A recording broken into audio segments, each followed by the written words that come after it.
What's going on, guys? Welcome back to Chuck Nasty on Fantasy Football. I just wanted to give you guys 10 key stats that you need to know before you're drafting your fantasy team. You can tune in here. Every week I'm going to be uploading a new video on something that's going to separate you from the rest of the pack in your league, and I want to help you win money this year. Last year, I helped 5 people win their fantasy football leagues. I know it's not a big deal. It's only 5 people. They're close friends, but I decided that I wanted to take to YouTube and Twitch to help other people that I know in the Twitch and YouTube communities win their respective leagues. So 10 stats you need to know before you draft. The Cowboys were better with Amari Cooper. I'm not saying just any Cowboy, all of them. Dak Prescott, after the Amari Cooper trade, if you projected his season stats out for the entire year with what he would have played at, he would have played at a 4,305-yard pace, 32 touchdowns, which would have been 19.9 fantasy points per game.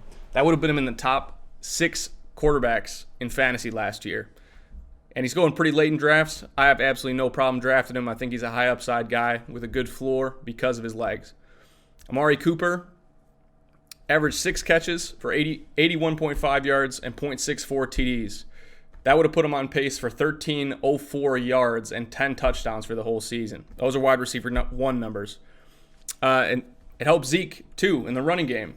After the trade of Amari Cooper, where he really stretched the field out a little bit, he averaged 27.6 touches per game for 144 yards and .7 TDs.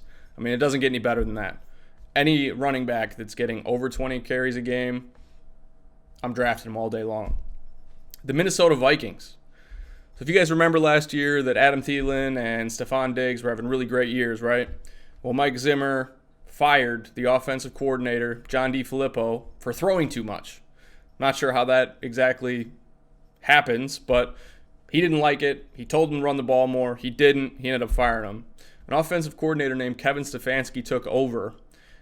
After that point, the team's pace of plays per game slowed by 6. So they're literally using 6 less plays per game because of the pace of play. Adam Thielen's production went from 7.9 receptions for 95 yards and .69 touchdowns a game to 3.3 receptions per game for 46 yards and 0 touchdowns. If that doesn't give you an indication that the Vikings are going to run the ball a lot more, I don't know what does. Diggs' targets dropped from 10.4 per game down to 7.7 per game for the last 3 weeks. I understand it's a small sample size. It's kind of hard to say, is that really what it's going to be like for the full season next year? I'm not entirely sure, but I'm drafting a lot more Dalvin Cook than I am the 2 of these guys. Because of that, Dalvin Cook's averaged 18 touches for 103.5 yards and .7 touchdowns per game under Stefanski. I like it a lot. You saw exactly in that preseason game last night exactly what Dalvin Cook's going to do to opposing teams this year. Drafted a ton of him. Nick Chubb is already an RB1. I'm drafting him top 5 this year. I'm probably higher on him than most people are. But when he really got the workload carry last year, of the total workload that he got, he averaged 19.5 touches for 97 yards and .8 touchdowns for 15.5 points per game. Now, it's a little different if you're playing, PPR format. It would be actually more than that. That scoring's based on half point. But either way, that would have logged him as a top 10 running back last year where he was being drafted. It's a steal. I want to talk a little bit about the Oakland Raiders and what Jon Gruden does with his running backs.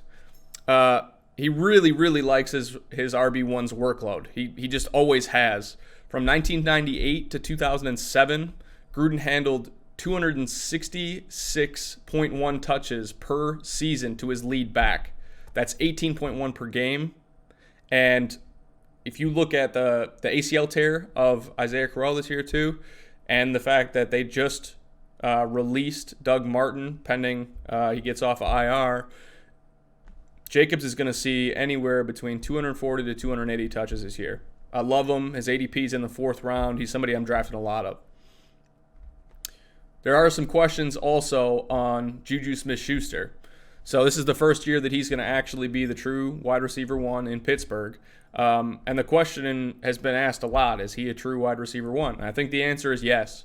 Antonio Brown's only missed 3 games over the last 2 seasons, and On those 3 games, Juju posted a stat line of 6 receptions for 75 yards and a touchdown, 9 receptions for 143 yards and a touchdown, and 5 receptions for 37 yards and a touchdown. Antonio Brown's also vacating 168 targets in Pittsburgh. So I would be hard-pressed to say that Juju might have 200 targets this year. It also makes Dante Moncrief or James Washington a viable wide receiver too. The Pittsburgh Steelers love to throw the ball, and they threw 685 times last year, which was more than any other team by a long shot. Drafted a ton of Juju, and if I can't get Juju, late rounds, I'm definitely aiming for Moncrief, who looks like the lead wide receiver in that wide receiver 2 race. I want to talk a little bit about Bruce Arians being over in Tampa. Jameis Winston likes to throw a lot, but we all know that he's had problems with interceptions, among other things. In 20 games over the last 2 seasons, Jameis averaged at least 25 passes per game, which was 19.4 points per game in standard fantasy format. 4-point touchdowns, of course. Arians likes to throw the ball a lot. I think that he brings that air raid offense to Tampa. With his past history in Arizona, Carson Palmer, in 38 games with Bruce Arians as his head coach, averaged 20.8 points per game. So there's going to be a ton of targets available in Tampa, and ultimately Winston's going to be throwing the ball a lot. I've always had a little bit of a reservation drafting Cooper Kupp with the Rams just because he's had trouble staying healthy. But ultimately, his health has boosted Jared Goff's value significantly. In 8 games with a healthy Cooper Kupp on the field, Jared Goff averaged 330 yards passing and 2.1 touchdowns per game, which is 21.1 fantasy points per game in a 4-point touchdown format.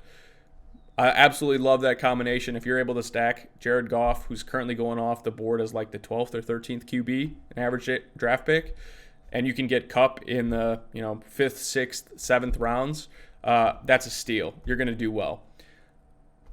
There also have been some questions on the Lions' passing game.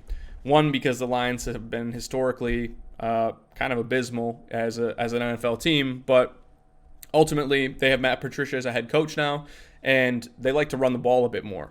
But the question bodes, does the 3rd-round draft pick for Kenny Golladay justify him being a wide receiver 1?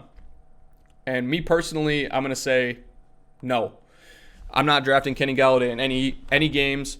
The reason that he was so productive last year was because Golden Tate got traded to the New York Giants, and in addition to that, Marvin Jones went down and was injured. He was pretty much the only remaining option there. Now, there's a couple of additional options that have been added. They brought over a tight end from Iowa that was a high-round draft pick this year in TJ Hawkinson. But ultimately, if you look at the stats of when Marvin Jones and Kenny Golladay both were on the field at the same time, Marvin Jones actually had more targets per game than Kenny Golladay. And you can draft Marvin Jones safely in the 7th or 8th round as opposed to spending a 3rd-round draft pick on Kenny Golladay. I'm not taking any Golladay this year, and in point-per-reception formats, I'm drafting a lot of Marvin Jones in the 7th, 8th rounds. I would not be surprised, and this is my bold prediction of the year, that Marvin Jones ends up being the wide receiver 1 in Detroit this year, as long as he can stay healthy. I also wanted to talk a little bit about DJ Moore. There was a couple of other fantasy analysts that have released some stats specifically regarding rookies who are 21 years of age who have had over 700 receiving yards in their first season.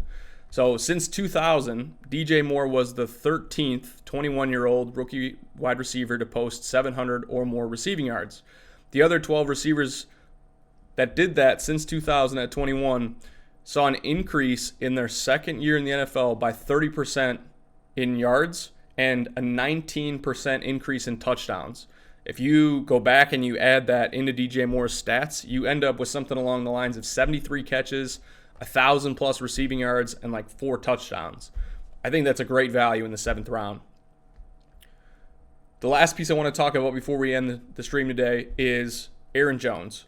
He's being drafted currently in that like 3rd, 4th round area, and I really think that he's going to break out this year. Through the last 2 seasons that he's played with the Green Bay Packers, he's averaged 95 yards and 1 touchdown on 16.5 touches per game. And they finally got him into the passing game last year. I really don't think Jamal Williams is going to have much of an impact on him there. And I would be really stoked to take him on that 3rd, 4th turn just to see what he does this year. So that's a guy that I'm drafting a ton of. If you guys have any questions, feel free to leave them in the comments below. Make sure you subscribe to get notifications for when I'm providing more fantasy info moving forward. And good luck in your drafts this year. We'll see you.